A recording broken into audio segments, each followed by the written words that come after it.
Hi friends, రేపొచ్చే అప్కమింగ్లో ఏం జరగబోతుందో ముందుగా తెలుసుకుందాం. ఇక శారద వచ్చి కేపీ కాళ్ళ దగ్గర చాలా ఏడుస్తూ ఉంటుంది కదా. ఈలోపు కాళ్ళు పట్టుకొని ఏడుస్తున్న శారద ఒక్కసారిగా అరిపాదాలను కనిపెడుతుంది.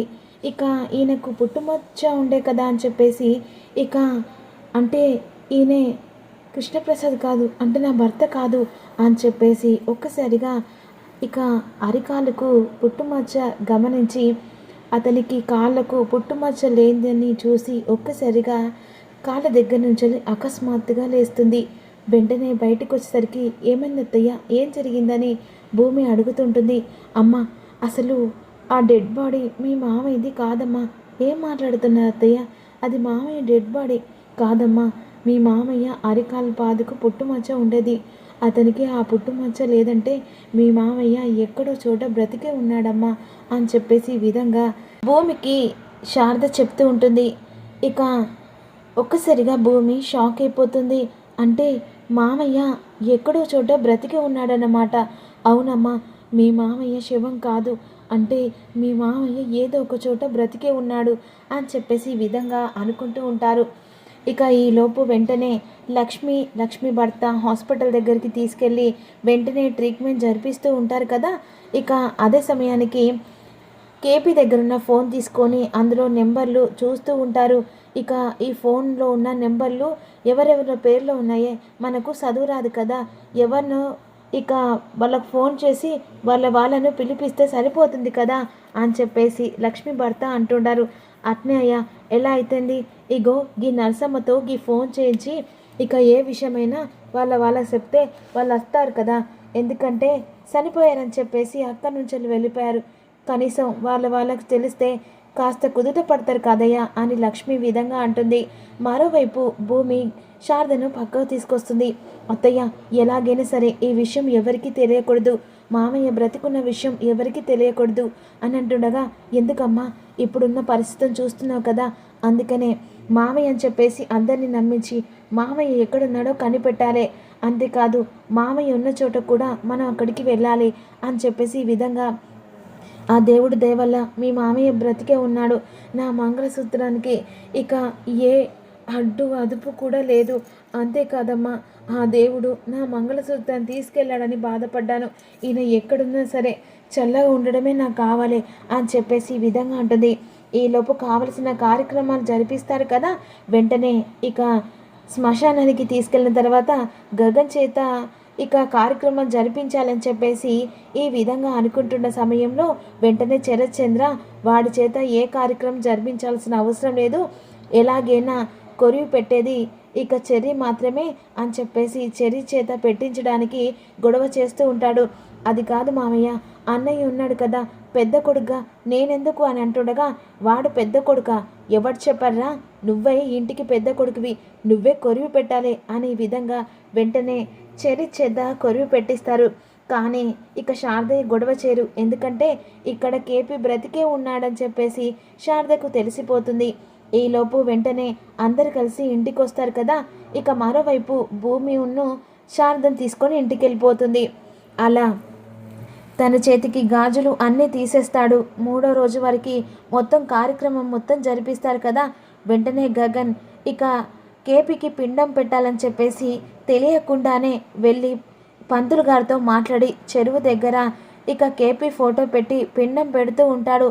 అదే సమయానికి వెంటనే శారద గమనించి అన్నయ్య ఎక్కడికి వెళ్ళాడని అంటుండగా, ఏమో అమ్మ, పంతులు గారితో అన్నయ్య మాట్లాడారు, ఇక ఎందుకు వెళ్ళాడో ఎక్కడికి వెళ్ళాడో తెలియదు అని అంటుండగా, ఇక ఈయనకు పిండం పెట్టడానికి వెళ్ళాడా వీడు అనే విధంగా గాబరగా వెంటనే ఇక గగన్ గురించి తెలుసుకొని అక్కడి చెరువు దగ్గరికి వెళ్తుంది.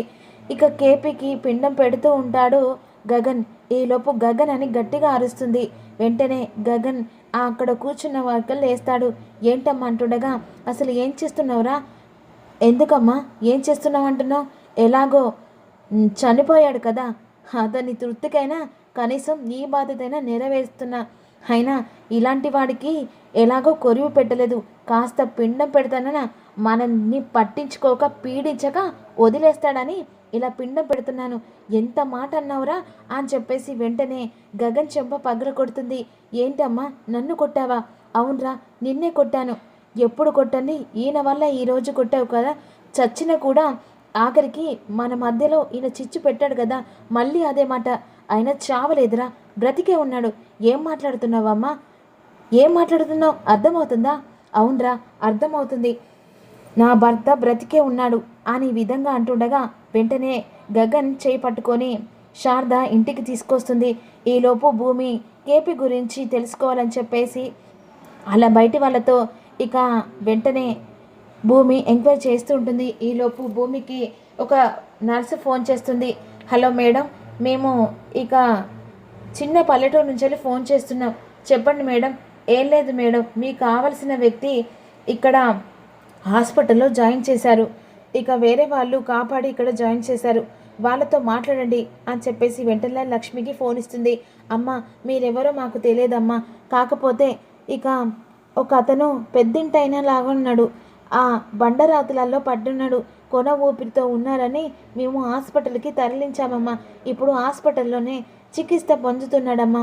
మీరెవరో నాకు తెలియదు, ఎట్టా అయినా సరే ఈ ఊరికి రాండమ్మా అని అంటుండగా, ఎక్కడ ఈ ఊరు? కొత్తపల్లమ్మ, ఇక టౌన్షిప్ దగ్గరనే అంటుండగా, సరమ్మా చాలా థ్యాంక్స్ అని చెప్పేసి వెంటనే కాల్ కట్ చేస్తుంది. అత్తయ్యకి విషయం చెప్పాలని ఇక వెంటనే గగన్ తీసుకొని ఇంటికి వస్తుంది కదా. అత్తయ్య నీతో ఒక విషయం మాట్లాడాలి అని చెప్పేసి వెంటనే ఇక పక్కకు తీసుకెళ్తుంది. ఏంటి భూమి, ఏం జరిగింది అంటుండగా, మామయ్య ఇక ఇక్కడే పక్క ఊర్లోనే హాస్పిటల్లో ట్రీట్మెంట్ జరిపిస్తున్నారట, అక్కడ ఉన్నారట, ఎవరో ఇద్దరు వాళ్ళు కాపాడారట. ఏంటి భూమి ఏమంటున్నావు?